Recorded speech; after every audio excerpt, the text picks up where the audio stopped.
So for my 2 wooden arrowheads, I decided to use shagbark hickory.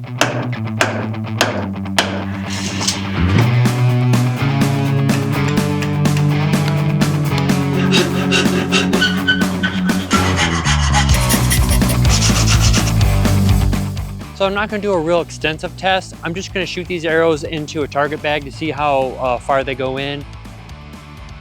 And the wood was kind of as I would expect, not very deep penetration, but if you made that much smaller, I'm afraid it would break.